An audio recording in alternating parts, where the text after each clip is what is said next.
గౌరవనీయులైనటువంటి ఆంధ్ర రాష్ట్ర గవర్నర్ గారు శ్రీ ఎస్ అబ్దుల్ నజీర్ గారికి, అదేవిధంగా 5 కోట్ల మంది ఆంధ్ర రాష్ట్ర ప్రజల యొక్క అభిమాన నాయకుడు గౌరవనీయులు శ్రీ నారా చంద్రబాబు నాయుడు గారికి, అదేవిధంగా కొణదెల పవన్ కళ్యాణ్ గారు డిప్యూటీ సీఎం గారికి, అదేవిధంగా అక్క వి అనిత గారికి, అదేవిధంగా విజయనాథ్ గారు చీఫ్ సెక్రటరీ గారికి, హరీష్ కుమార్ గుప్తా గారు ఐఏఎస్ డీజీపీ గారికి, అదేవిధంగా ఇతర అధికారులందరికీ కూడాను మనస్ఫూర్తిగా నమస్కారములు.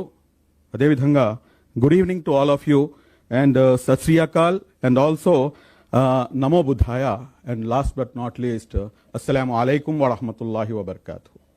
And this is what India is.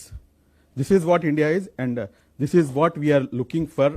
And డెఫినెట్గా ఏదైతే జరిగినటువంటి సంఘటన ఏదైతే ఉందో, అందరికన్నా ముందు ఆ సంఘటనలో మృత్యువాత చెందినటువంటి అమాయక ప్రాణాలు 26 మందిని ఏ రకంగా అయితే అభం శుభం తెలియనటువంటి వారిని ఏ రకంగా అయితే వారు మతం పేరు అడిగి మరి వాళ్ళని చంపినటువంటి ఏదైతే అంశం ఉందో అది అందరికన్నా పెద్ద బాధాకరమైనటువంటి అంశం. ఈ అంశంపై దాదాపు గత 14 రోజుల నుంచి 15 రోజుల నుంచి ఎప్పటి నుంచి అయితే ఈ అంశం జరిగిందో అప్పటి నుంచి కంటిన్యూస్గా ఈ అంశంపై ఆలోచిస్తూ అనేకమైనటువంటి విషయాలు నా దృష్టికి ఆలోచనలో నాకు అనేక విషయాలు తెలియచేయడం జరిగింది. అదేమిటంటే వీరు ఏదైతే చేస్తున్నారో ఇది భారతదేశంలో ఉన్నటువంటి ఏదైతే కమ్యూనల్ హార్మనీ ఉందో, నేషనల్ ఇంటిగ్రిటీ ఏదైతే ఉందో దీన్ని డిస్టర్బ్ చేయడానికే ఏదైతే మా పొరుగు దేశం ఉన్నటువంటి ఈ దేశం చేస్తున్నటువంటి కుట్ర అన్న సంగతి. ఈ కుట్రను మనం చాలా చాకచక్యంగా దీన్ని పసిగట్టాల్సినటువంటి అవసరం ఉంది. అదేమిటంటే ప్రపంచంలో అన్ని దేశాల దగ్గర ఉన్నటువంటి ప్రతి ఒక్కరు మాట్లాడుతున్నారు మా దగ్గర ఆటం బాంబు అని చెప్పేసి ఈ మధ్యలో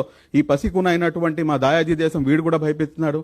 కానీ వాస్తవానికి చూసుకుంటే కనుక భారతదేశం దగ్గర ఉన్నటువంటి అతిపెద్ద ఆయుధము, ఆ అతిపెద్ద ఆయుధము నాకు తెలిసి ఈ ప్రపంచంలో ఏ ఒక్కరి దగ్గర కూడా లేదు. ఆ ఆయుధం పేరే భిన్నత్వంలో ఏకత్వం.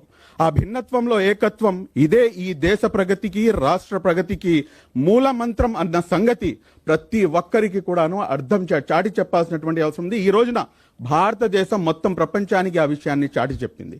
ఈ భిన్నత్వంలో ఏకత్వం ఏదైతే ఇక్కడ కూర్చున్న తర్వాత మనం చూస్తే గనక ఒక గార్డెన్లో ఒకే రకమైనటువంటి పూలు ఉంటే గనక దాని వైపు ఎవరు కూడాను తిరిగి చూడరు. కానీ ఈ రోజున really we are very much proud of Indians, and especially I say one thing that I am very much proud of Indian Muslim. Why? Because ఇది ప్రపంచంలో మొత్తం 55 దేశాలు ఉన్నాయండి ముస్లింలకి. కానీ ఆ 55 దేశాల్లో ఉన్నటువంటి సెక్యూరిటీ స్వేచ్ఛావాయువు ఎక్కడా లేదు.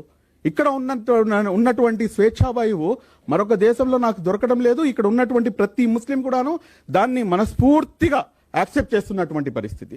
కాబట్టి ఏదైతే ఇటువంటి పరిస్థితుల్లో ఉన్నటువంటి ఈ సందర్భంలో ఏదైతే వీళ్ళు చేస్తున్నటువంటి కుట్రలు ఒకటి కూడాను ఒక్క నిమిషంలో దాన్ని ఇంకా కూడాను పటాపంచలు చేస్తారు. ఎందుకంటే వాళ్ళ యొక్క ఏదైతే ఒక కుట్ర ఉందో ఆ కుట్ర ఏమిటంటే ఇక్కడ ఉన్నటువంటి భిన్నత్వాన్ని చెడగొట్టడం.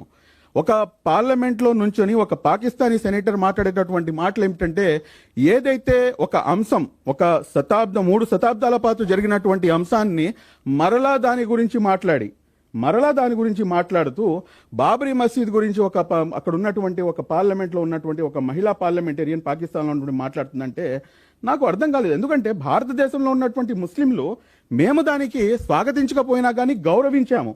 ఎందుకంటే ఈ దేశం యొక్క గొప్పతనం అందరికన్నా అత్యున్నతమైనటువంటి ఏదైతే ఈ దేశం యొక్క న్యాయ వ్యవస్థ ఉందో ఆ న్యాయ వ్యవస్థ ఇచ్చినటువంటి ఆ జడ్జిమెంట్ని మేము స్వాగతించలేకపోయినా కానీ దాన్ని గౌరవించి తీరాము.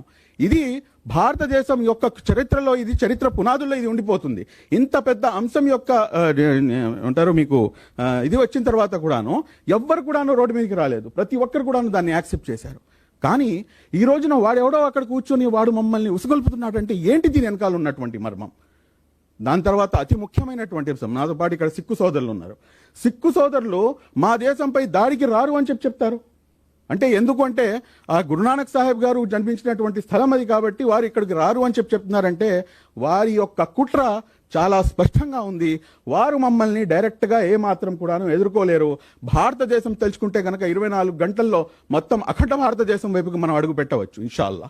కానీ వీరు చేస్తున్నటువంటి కుట్ర ఏమిటంటే మమ్మల్ని డైరెక్ట్గా ఎదుర్కోలేక ఇక్కడ ఉన్నటువంటి ఏదైతే మతాల మధ్యలో కులాల మధ్యలో ఉన్నటువంటి ఏదైతే మా మధ్యలో ఉన్నటువంటి ఒక మంచి బాండింగ్ ఏదైతే ఉందో ఆ బాండింగ్ని చెడగొట్టాలి.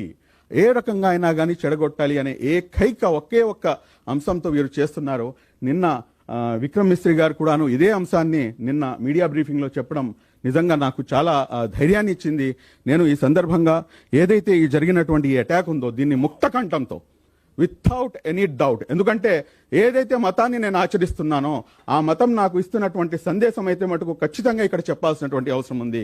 నేను 4 అంశాలు మీ ముందు ప్రస్తావించి ఇన్షాల్లా నేను నా ప్రసంగాన్ని ముగిస్తాను. అందరికన్నా ముందు ఇస్లాంలో లా ఇక్రాఫ్ ఆఫ్ ఇద్దీన్, అంటే ఇస్లాంలో ఎటువంటి జబర్దస్తి కూడాను లేదు. వాడు ఇక్కడికి వచ్చి వాడు నువ్వు హిందువా ముస్లిమా అని చెప్పేసి వాడు జబర్దస్తి చేస్తే కనుక వాడు ముస్లిమే కాదు, he is not a Muslim. Number 2, అందరికన్నా పెద్ద అంశం ఏమిటంటే ఏదైతే ఖురాన్ మనం అందరం కూడా దివ్య గ్రంథం అని చెప్పేసి మనం ఇది ఆచరిస్తామో ఇది ముస్లింల సొత్తు ఏ మాత్రం కూడాను కాదు.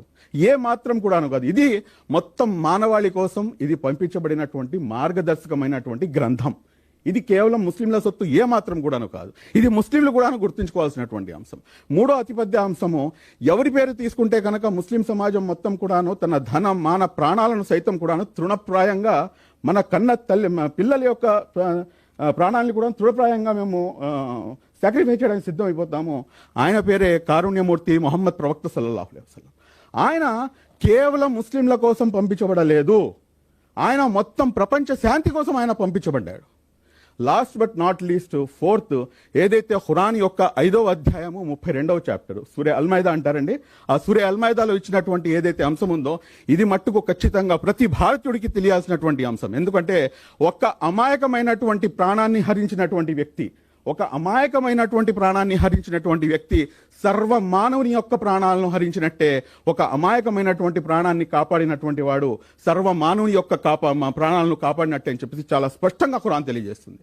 ఇదంతా తెలియజేస్తున్నప్పుడు కూడాను ఇటువైపు నుంచి ఇది చేస్తే కనుక they are not Muslims and we strongly condemn that, and we are standing with our nation irrespective of caste, creed and religion, irrespective of n number of our political differences. We are united with our nation. Jai Hind. Thank you very much.